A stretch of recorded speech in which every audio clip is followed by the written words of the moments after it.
Vote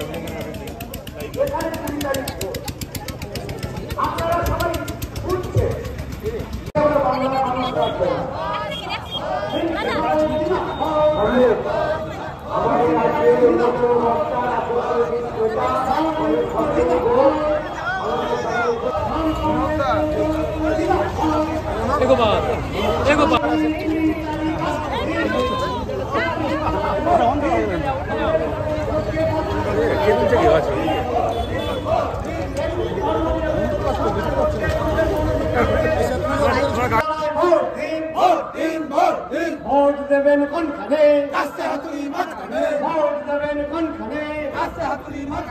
আপনার ওই মূল্যবান ভোটটি দেবেন কোনখানে? কোত্থেকে নিয়ে এসছে একখানা রিজেক্টেড ফিল্ম স্টারকে? কোন কালে সিনেমা করেছেন, এখন সিনেমায় ডাক পান না।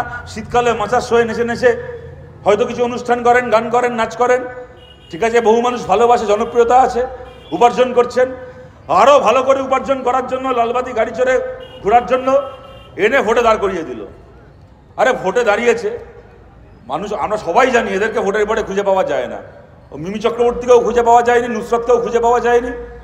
আরে হেরে গেলে খুঁজে পাওয়া যাবে না কি ছেড়ে দিন, যদি কোনোদিন জিতে যায়, জেতার পরে এগুলোকে খুঁজে পাওয়া যায় না কোনোদিন, সবাই জানে। অন্ততপক্ষে লোকে ভোটটা পার করার আগে অন্ততপক্ষে যেরকমভাবে সিনেমায় অন্য লোক স্ক্রিপ্ট লিখে দিত, ডায়লগ মুখস্থ করে বলতো, সেরকম অন্ততপক্ষে মুখস্থ ডায়লগ বলতো একটা, যে আমি জিতলে কলকারখানা করব, আমি জিতলে স্কুল কলেজ করব, আমি জিতলে শিল্প তালুক করব। অন্ততপক্ষে বলার জন্য কতগুলো ডায়লগ মুখস্থ করে এসে বলুক, তাও বুঝবো যে অন্ততপক্ষে লোককে মিথ্যে কথা বলে ভোটটা জেতার চেষ্টা করছে। এদের কি বলে, দাঁড় করিয়েছে ভোটে, তাকে সাংবাদিকরা জিজ্ঞেস করছে আপনি জিতলে হুগলির জন্য কি করবেন? বলে স্কুল কলেজ করব, হাসপাতাল করব, কারখানা করব, কিচ্ছু না। বলছে আমরা জিতলে কি করব? আমি জিতলে হুগলির মহিলাদেরকে দিদি নাম্বার মানে নিয়ে যাব। মানে মানুষকে গরু ভাবলে, ছাগল ভাবলে তবে কেউ এই কথা বলতে পারে? এদের আস্পর্ধা ভাবুন, দিনের পর দিন এই সমস্ত করে ওরা একটার পর একটা ভোট পার করছে। আর ধরেই নিয়েছে আমরা যাই করি না কেন, মানুষ এমন স্তরে এসে গেছে পশ্চিমবাংলার, যে আমাদের মিথ্যে মিথ্যে বানিয়েও অজুহাত দাঁড় করানোর চেষ্টা করার দরকার নেই। এখন দিদির নাম্বার ওয়ানে নিয়ে যাব, নাচ করব, গান করব, সেলফি তুলবো, এইসব বলবো, এইসব শুনে লোকে আমাদেরকে ভোট দিয়ে বাড়ি চলে যাবে, আর আমরা পায়ের ওপর পা তুলে এমপিগিরি করে বেড়াবো। মানুষকে এই চোখে দেখছে এরা, বলুন তো এদেরকে জবাব দেওয়া উচিত কি উচিত না? আজকে এই হুগলি এলাকায়, এখান থেকে কয়েক কিলোমিটার দূরে সিঙ্গুরে, বুদ্ধদেব ভট্টাচার্য চেয়েছিলেন ওখানে কারখানা তৈরি হোক, বামফ্রন্ট চেয়েছিল ওখানে কারখানা তৈরি হোক। আমাদের পাড়াগুলো সন্ধ্যাবেলা গমগম করত, ছেলেমেয়েরা কাজ করে বাড়ি ফিরে আসতেন।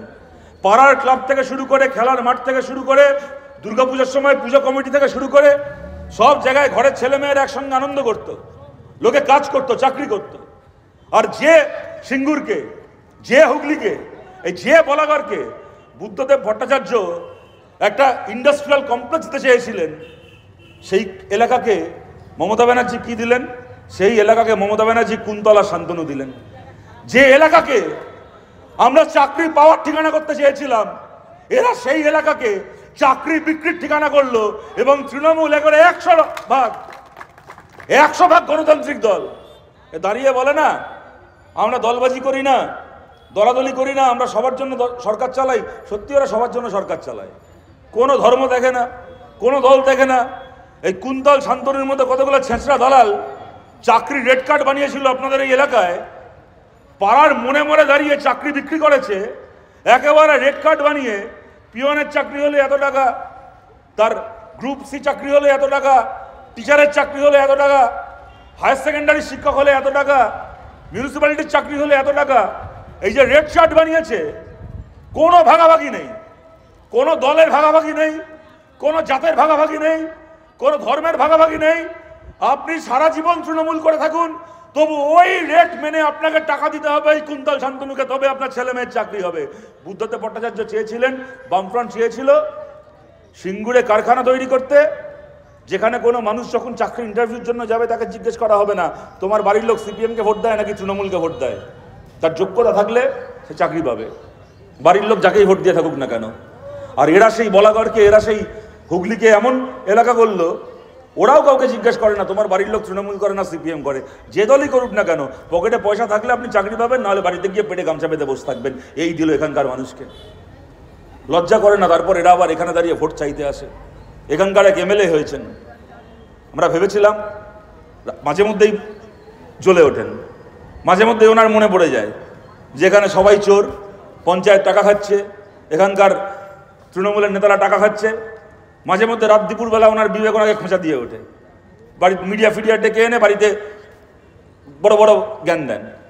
তো আমরা কখনো কখনো ভাবি ঠিক আছে, রাজনীতির বাইরের লোক, সারা জীবন লেখালেখি করেছেন, একটা সময় হয়তো সিপিএমকে পছন্দ করতেন না, মমতা ব্যানার্জি বলেছেন আপনি ভোটে দাঁড়ান, ভোটে দাঁড়িয়েছেন। হতেই পারে সিপিএমকে পছন্দ না করতে পারেন কেউ, এটা তার দোষ নয়। হতে পারে সিপিএমের কোনো দোষ ত্রুটি ভুল ওনার ভালো লাগেনি, আমাদেরকে সমর্থন করেননি, ওনার অধিকার সেটা। কিন্তু যাই হোক, যেহেতু রাজনীতির বাইরের লোক, ধান্দাবাজি কম, ওনার হয়তো চোখের সামনে চুরি দেখলে খারাপ লাগে, ওনার প্রতিবাদ করতে ইচ্ছে করে, প্রতিবাদ করেন। কিন্তু কি বলবো, এত বড় বড় কথা বলেন, মাঝে মধ্যে বিবেক তেড়ে ফুড়ে চুলকুনি দিয়ে ওঠে। তারপরে কোথায় কি কথা হয়, কখনো ভাইপোর অফিস থেকে ফোন চলে আসে যে কাকা ওরা খাচ্ছে, তোমার অসুবিধা কি আছে, তোমার কত লাগবে বলো, তোমার কত লাগবে বলো, কদিন আর কাঁধে গামছা নিয়ে রান্না করবে, তোমারও তো ইচ্ছে করে একটুখানি তোমার জন্য অন্য লোক বিরিয়ানি রান্না করে দিক, তুমি আর কদিন অন্য লোকের জন্য রান্না করবে, কত লাগবে বলো। পার্সেন্টেজ নিয়ে কথা হয়ে যায়, তারপরে যেমন খাচ্ছিল তেমন খায়। ইনি ভদ্রলোক পরের দিন বলে দেন না ঠিক আছে, দলীয় আলোচনা করে সব সমস্যার সমাধান হয়ে গেছে। যেরকম লুট চলে তেমন চলে। আপনারা জানেন এই মনোরঞ্জন ব্যাপারে অনেক কিছু বলতে পারে এখানকার পঞ্চায়েতের মেম্বারদের সম্পর্কে। এখানকার পঞ্চায়েতের মেম্বারগুলো অনেক চিঠি লিখতে পারে মনোরঞ্জন ব্যাপারী সম্পর্কে। দেখলে মনে হবে এদের মধ্যে দলাদলি আছে, ভাগাভাগি আছে, সমস্যা আছে, সব কটা এক গোয়ালের গরু। এদের মধ্যে যা সমস্যা, ভাগাভাগি, মারামারি সব অন্য জায়গায়। একটা ব্যাপারে এদের মিল আছে, একেবারে এই মনোরঞ্জন ব্যাপারী থেকে শুরু করে ওই রুনা খাতুন থেকে শুরু করে এদের যতগুলো এমএলএ আছে, এমপি আছে, পঞ্চায়েতের মেম্বার আছে, কাউন্সিলর আছে, মন্ত্রী রয়েছে, একদম পা থেকে মাথা পর্যন্ত এক একটা এমন চোর, এগুলো যে কদিন বেঁচে আছে এগুলো চুরি করবে। এগুলো যেদিন মরে ভূত হয়ে যাবে দেখবেন শ্মশানের কাঠ চুরি করে পয়সা কামাবে, তবু চুরি করা বন্ধ করবে না। কোনো লাভ নেই এদের বিরুদ্ধে মিটিং মিছিল করে, কোনো লাভ নেই এদের বিরুদ্ধে মিটিং মিছিল করে। ঘাড় ধরে যদি এদেরকে রাজ্য থেকে বার না করা হয়েছে, যদি নবান্ন থেকে বার না করা হয়েছে, তো মনে রাখবেন এদেরকে নবান্ন থেকে বার করতে গেলে, চোরগুলোকে নবান্ন থেকে বার করতে গেলে আগে আপনাকে আপনার পাড়ার বুথ থেকে এদেরকে বার করতে হবে। যদি বুথ থেকে বার করতে পেরেছেন তবে নবান্ন থেকে বার করতে পারবেন। যদি বুথ থেকে তৃণমূলকে বার না করা যায় তাহলে নবান্ন থেকে তৃণমূলকে বার করা যাবে না। আর বুথ থেকে তৃণমূলকে বার করে দেওয়ার কাজ কোনো কেন্দ্রীয় বাহিনী, রাজ্যের বাহিনী, কর্পোরেশনের বাহিনী, পঞ্চায়েত বাহিনীর ভরসায় থাকবেন না, জনগণের বাহিনী দিয়ে করতে হবে।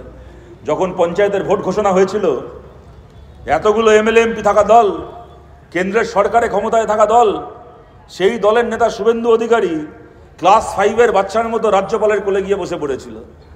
রাজ্যপালের কোলে, হাইকোর্টের জজেদের কোলে মুখ গুজে বলছিল যে আমাকে কেন্দ্রীয় বাহিনী দিন, কেন্দ্রীয় বাহিনী দিন, কেন্দ্রীয় বাহিনী না থাকলে আমি ভোট করতে পারবো না। আমরা কোনো এমএলএ এমপি জিতিনি, তবু আমাদের এই ধক ছিল, আমাদের এই কলিজার জোর ছিল। সিপিএম বলেছিল কোনো কেন্দ্রীয় বাহিনীর জোরে নয়, আমরা জনগণের বাহিনীর জোরে ভোট করব। যেখানে করতে পেরেছি আমরা জিতেছি, যেখানে করতে পারিনি পরের বার করতে পারবো, আমাদেরকে পরের বার জিততে হবে। কিন্তু মনে রাখবেন কোনো কেন্দ্রীয় বাহিনী নয়, জনগণের বাহিনী। দেখেছেন আপনারা মুর্শিদাবাদে তৃণমূলের পাড়ার মস্তান বুথের ভেতর গিয়ে বসছিল। মোহাম্মদ সেলিম গেছেন এই দিলীপ ঘোষদের মতো, এদের মতো 10টা সেন্ট্রাল সিকিউরিটি সিআরপি নিয়ে ঘোরে না, এই লকেট চ্যাটার্জিদের মতো করে। মোহাম্মদ সেলিম নিজে গেছে, পার্টির কমরেডরা ছিল, বুথের ভেতর ঢুকেছে, তৃণমূলের মস্তানের ঘাটটাকে ধরেছে, ঘেঁটি ধরে টানতে টানতে বার করে বুথের বাইরে বার করেছে, ঘাড় ধাক্কা দিয়ে বুথের ওখান থেকে তাড়িয়েছে। মনে রাখবেন বলাগড়ে আপনার পাড়ার বুথে তৃণমূলের মস্তান যদি ঢোকে, তার ঘাটটা তো মোহাম্মদ সেলিম এসে ধরতে পারবেন না, তার ঘাটটা আপনাকেই ধরতে হবে, আপনাদেরকেই ধরতে হবে। ঘাটটা ধরে তৃণমূলকে বুথের বাইরে বার করতে হবে যদি বুথের ভেতর ছাপ্পা করতে গেছে। আর এইটা করা সম্ভব আপনারা জানেন। যেরকম একটা বাংলায় কথা আছে, মেরা লড়ে খুঁটির জোরে, সেরকম তৃণমূল লড়ে পুলিশের জোরে, নাহলে তৃণমূলের নিজের 2 পয়সার অকাত নেই। পুলিশ না থাকলে তৃণমূল বলে কিছু থাকবে না। আপনারা জানেন, এই যে সুমনদা বলার সময় বলছিল, সুমন রায়চৌধুরী আমাদের নদিয়ার তাহিরপুর পুরসভার কথা, দুপুরবেলা ভোটের রেজাল্ট বেরিয়েছে, বামফ্রন্ট জিতেছে, বামফ্রন্ট পুরো ভোট গঠন করেছে। বিকেল 4:30-র সময় তাহিরপুর থানার আইসি ট্রান্সফার অর্ডার চলে আসলো। ওখানে তৃণমূলকে জেতানো কোনো তৃণমূল নেতার দায়িত্ব ছিল না, কোনো তৃণমূল নেতাকে সরানো হলো না, তাহিরপুর থানার আইসিকে সরিয়ে দেওয়া হলো। তুমি পারোনি তৃণমূলকে জেতাতে। এই হচ্ছে তৃণমূল কংগ্রেস। আপনার পাড়ায় যে তৃণমূলের পার্টি অফিস আছে, আপনি 1 বছর পাড়ার তৃণমূলের পার্টি অফিসটাকে বন্ধ রেখে দিন। তৃণমূল 1 বছর ওদের পার্টি অফিস বন্ধ রাখুক, তৃণমূল থাকবে, তৃণমূলের কোনো অসুবিধা হবে না, দল যেমন চলছে তেমন চলবে। কিন্তু আপনার পাড়ার যে থানা রয়েছে, পাড়ার থানাটা এক বেলা বন্ধ থাক, বিকেল থেকে তৃণমূল বলে আর কিছু থাকবে না, তৃণমূল উঠে যাবে। এই হচ্ছে তৃণমূল কংগ্রেস। যতক্ষণ থানা আছে আর বিডিও অফিস আছে ততক্ষণ তৃণমূল আছে। থানা না থাকলে, বিডিও অফিস না থাকলে তৃণমূল থাকবে না। তাই আপনাদের পরিষ্কার বলছি, বুথকে তৃণমূলের হাত থেকে রক্ষা করতে হবে। এবং এটা রক্ষা করতে গিয়ে আমি বলবো না যে কিছুই হবে না, 2-4টে পুলিশকে দিয়ে কেস কামারি, ফলস কেস, এগুলো ওরা দেওয়া হবে। কিন্তু এগুলোতে ভয় পাবেন না, এগুলোতে ঘাবড়াবেন না। 2টো লোককে নিয়ে 2টো মামলা করবে। কারণ আমাদের কোনো কমরেডের নামে হয়তো একটা বেআইনি অস্ত্রের মিথ্যে কেস দেবে, কারুর নামে পাতা গাঁজার কেস দেবে, কাউকে মারামারির কেস দিয়ে 1 রাত লগাবে রাখবে। ওই নিয়ে চিন্তা করবেন না, ঘাবড়াবেন না, টেনশন করবেন না। আপনাদের পরিষ্কার বলছি, পঞ্চায়েতে তৃণমূলের বিরুদ্ধে লড়তে গিয়ে আমাদের যে কমরেডরা আক্রান্ত হয়েছেন, কোনো মামলা মোকদ্দমায় জড়িয়েছেন, প্রত্যেককে মামলা মোকদ্দমা থেকে ছাড়িয়ে আনার দায়িত্ব আমাদের পার্টি নিয়ে এসে ছাড়িয়ে এনেছে। লোকসভায় তৃণমূলের বিরুদ্ধে বুথে দাঁড়িয়ে লড়তে গিয়ে ফলস মামলা মোকদ্দমা কেস কামারি যা হবে, বুঝে নেওয়ার দায়িত্ব আপনার নয়, বুঝে নেওয়ার দায়িত্ব আমাদের দায়িত্ব, আমাদের পার্টির দায়িত্ব। প্রতিটা মিথ্যে মামলা মোকদ্দমা কেস কামারির দায়িত্ব আমাদের পার্টি নেবে। কিন্তু আমাদের কমরেডরা মাথা উঁচু করে লড়াই করবেন। এবং খালি আমাদের কমরেড কংগ্রেসের কর্মী বলে নয়, যদি কোথাও অন্য কোনো দলের কর্মীও তৃণমূলের বিরুদ্ধে লড়তে গিয়ে কোনো রকম কোনো অসুবিধায় পড়েছেন, তাহলে তাদেরকেও বলছি, আপনার পাশে আপনার দল থাক কি না থাক, জানবেন আপনার পাশে আমরা থাকবো, আমাদের দল থাকবে। আপনাকে যাবতীয় রকমের পুলিশের হেনস্থা থেকে মুক্ত করে আনার দায়িত্ব সিপিআইএম নেবে, মনোদীপ ঘোষ নেবে। আর কেউ নিক কি না নিক, আপনার দল না নিক, আমাদের দল সেই দায়িত্ব নেবে। মাথা উঁচু করে বুক ফুলিয়ে লড়াই করুন তৃণমূলের বিরুদ্ধে। একসঙ্গে লড়াই করে তৃণমূলের হাত থেকে বাংলাকে মুক্ত করতে হবে। এই হুগলি লোকসভা কেন্দ্রকে তৃণমূল এখানে কলকারখানা বন্ধ করেছে, চাকরি চোরেদের ঠিকানা বানিয়েছে, মানুষের জমি দখল করেছে, লুট করেছে, সবাই জানে। বলুন তো, বিজেপি এখান থেকে জিতলো, বিজেপি কি দিল হুগলিকে? বিজেপি কি দিল আমাদের বাংলাকে? যে রাজ্যে আগে একটা পঞ্চায়েতের মেম্বার খুঁজে পাওয়া যেত না বিজেপির, সেই রাজ্যে আজকে বিজেপির 18টা এমপি, 77টা এমএলএ ঘুরছে। এত কিছু দিয়েছে বাংলা ওদেরকে। লকেট চ্যাটার্জিকে এখান থেকে জিতিয়েছে, পাল্টা ওরা দিল হুগলিকে, এই বাংলাকে একটা নতুন জাতীয় সড়ক, একটা নতুন বড় শিল্প কারখানা, একটা নতুন কেন্দ্রীয় বিশ্ববিদ্যালয়, একটা নতুন সেন্ট্রাল গভর্নমেন্টের স্কুল, কেন্দ্রীয় বিদ্যালয়, একটা কোনো কিছু দিল নতুন। তার বদলে কি করলো? 100 দিনের কাজের টাকা খেয়েছে তৃণমূল, লোকের টাকা বন্ধ হয়ে আছে। কেন্দ্রের সরকার একটা তৃণমূলের গুন্ডার বিরুদ্ধে একটা মামলা না করে খেটে খাওয়া মানুষের টাকাটাকে বন্ধ করে দিল। এই হুগলি জেলাকে, আপনারা জানেন, এই হুগলি জেলাকে 2 কোটি টাকার কাছে জরিমানা করেছে কেন্দ্রের সরকার 100 দিনের কাজের টাকা চুরির জন্য। তৃণমূলের ক্ষমতা হয়নি, মমতা ব্যানার্জি মুখে এত বড় বড় কথা বলেন, যখন 2 কোটি টাকা জরিমানা করা হলো হুগলি জেলাকে, ক্ষমতা হয়নি একটা মুখ থেকে টু শব্দ উচ্চারণ করার, বাপ বাপ বলে টাকা মিটিয়ে দিলেন। কাদের টাকা দিয়ে মেটালেন? আপনাদের টাকা দিয়ে। যে মানুষ হুগলিতে কাজ করেছেন তার টাকা দিয়ে জরিমানা দিলেন কেন্দ্রকে। কেন? টাকা আপনারা চুরি করেছেন। টাকা এমনকি তৃণমূলকে ভোট দেওয়া কোনো সাধারণ মানুষ চুরি করেছে? টাকা তো চুরি করেছে এখানে তৃণমূলের নেতাগুলো, তৃণমূলের চোরগুলো, তৃণমূলের মন্ত্রীগুলো, তৃণমূলের এমএলএ গুলো চুরি করেছে। ওই রত্না নাগ থেকে শুরু করে, অপূর্বা পোদ্দার থেকে শুরু করে, কল্যাণ ব্যানার্জি থেকে শুরু করে, ইন্দ্রনীল সেন থেকে শুরু করে, একসা বারকার এক তৃণমূলের চোর এখানে চুরি করেছে। সাধারণ মানুষ তো চুরি করেনি। ওরা কি করলো মাঝখান থেকে?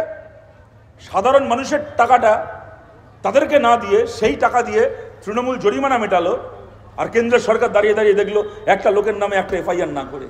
এইভাবে এরা হুগলিকে চালিয়েছে। তাই আপনাদের কাছে বলছি, এই নৈরাজ্য চলতে পারে না, এই দৌরাত্ম্য চলতে পারে না, এদেরকে হারাতে হবে। আমার শেষ কথা আপনাদের কাছে বলে আমার কথা শেষ করছি। দেখুন, আপনারা জানেন আমাদের রাজ্যে সব আশা ছেড়ে এখন মমতা ব্যানার্জির ভাইপো বুঝে গেছেন অন্য কোনোভাবে তৃণমূলকে বাঁচানো যাবে না। সমস্ত আশা ছেড়ে এখন ঘুরে ঘুরে বলে বেড়াচ্ছে একটাই কথা, যে ওরা কোথাও হারলে আমরা জিতলে নাকি লক্ষ্মীর ভাণ্ডার বন্ধ হয়ে যাবে।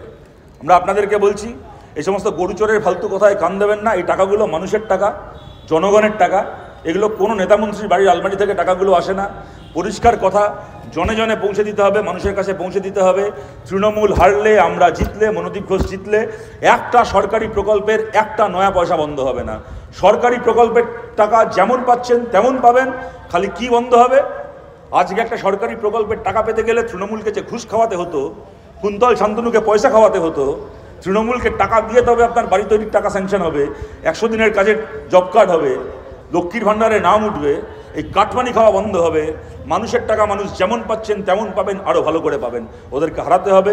মনোদীপ ঘোষকে জিতিয়ে নতুন সরকার তৈরি করার কাজে আপনারা অংশগ্রহণ করবেন, আপনারা আমাদের পাশে থাকবেন। এই কথা বলে আপনাদের সবাইকে ধন্যবাদ জানিয়ে আমার কথা শেষ করছি। ভালো থাকবেন সবাই, নমস্কার।